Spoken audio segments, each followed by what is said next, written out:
Which provides the best acceleration for your money? The internal combustion engine or the electric motor? Representing fossil fuels is the Nissan GT-R. Flying the flag for electricity is the Tesla Model S.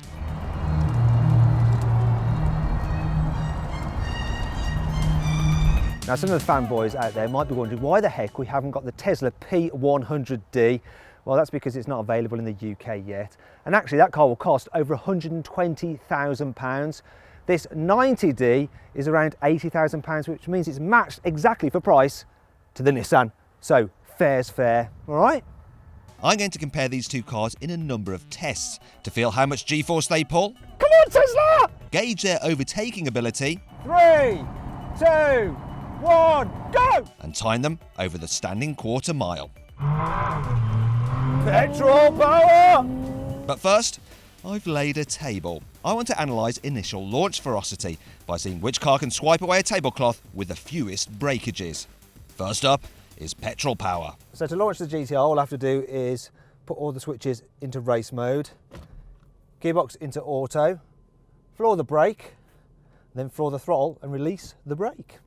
Let's see what happens.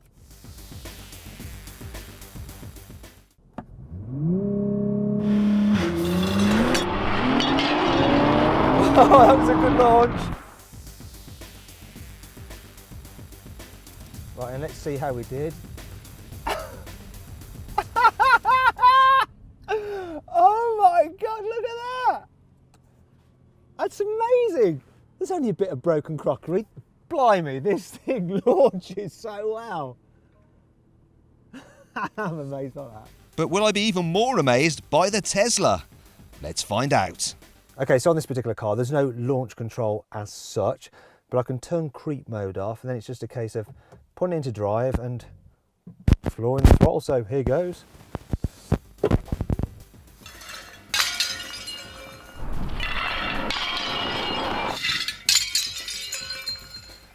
It's not too bad, that isn't. We're going to have an action replay to see which one did it best. Actually, why don't you decide which car won? Click in the top right-hand corner of the screen on the banner to cast your vote. Whilst deciding, it's worth considering the GT-R will only let you use launch control a couple of times each hour before it goes into limp mode. Right then, on with the next test.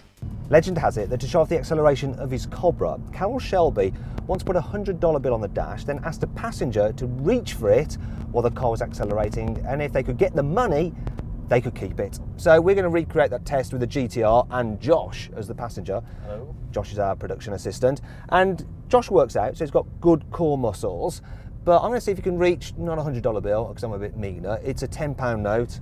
Right, I'm going to launch this thing. Well, I'm going to be driving along at 30 miles an hour in second gear. I'm going to floor it, I'll say go, and you try and get the money before we reach 100 miles an hour. Okay. See if you can. No, that's right, you pull your seatbelt out like that so it doesn't lock down on you. Now, are you ready to go? I'm ready. Okay. Go. Come on, car! Oh!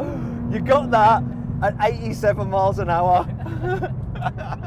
Damn it! That was tough. What are you going to spend it on, Josh? Dinner tonight? Yeah, you're a cheap date, aren't you? Unlike Josh, the GT-R isn't a cheap date. In fact, it's rather expensive to run. I averaged just 30 miles per gallon from it.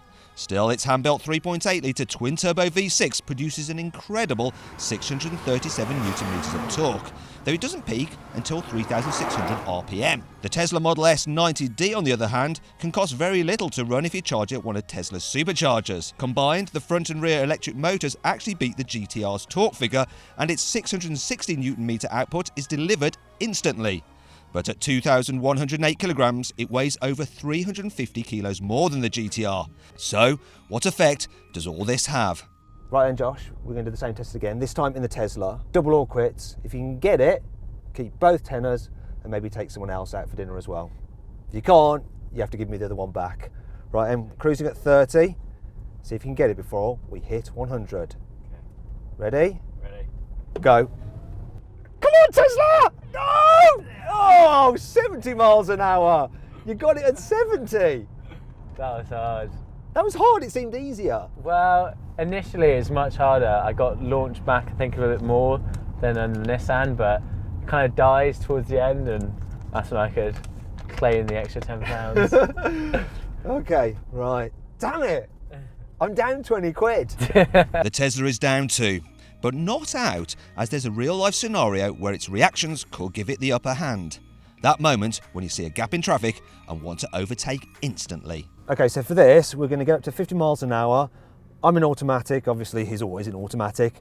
I'm going to count down and then we're going to floor the throttles and just see what happens. Right? Let's do it, let's get up to 50.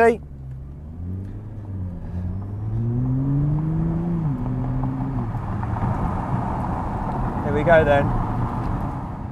3, 2, 1, go!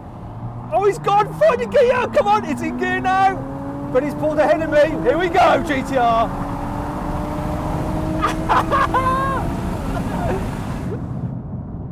I think that proves a lot. So, instant acceleration on that. While this is trying to find a gear when you floor the throttle, that's gone.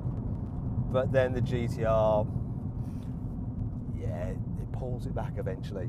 But not until you're going a silly speed. You can see from our GoPro shot that the GT-R's gearbox was floundering on kickdown in automatic mode, and so it wasn't until it was doing 112 miles an hour that it managed to catch the Tesla. So, well over the legal speed limit, and on a busy road, that will be telling. So, the moral victory goes to the Tesla. Finally then, we come to the good old-fashioned drag race, where outright horsepower matters. And an £80,000 Nissan GT-R has 570 horses, whereas 80 grand will only get you an all-wheel drive Tesla 90D with 417 horsepower. But how much of an advantage, if any, will going gasoline give you? Right, here we go then. Standing quarter race. This is what Godzilla was born to do. Come on, Godzilla. Let's have this. Let's have this. Go! I launched good solid heat, but I'm away now. Petrol power!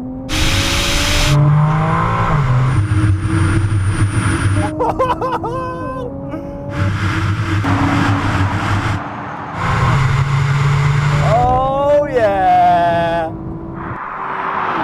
That's it. I mean, that Tesla got away, same speed, for the first 10 metres. But horsepower's what counts. And this has got more power. The Nissan did the standing quarter mile in an incredible 10.9 seconds. The Tesla did a respectable time of 12.2 seconds. And in the end, the Model S had a pretty decent showing overall. However, based on all these challenges, it appears the internal combustion engine still gives you more bang for your buck than the electric motor. If you enjoyed this video, please like it and share it, and click on our logo to subscribe.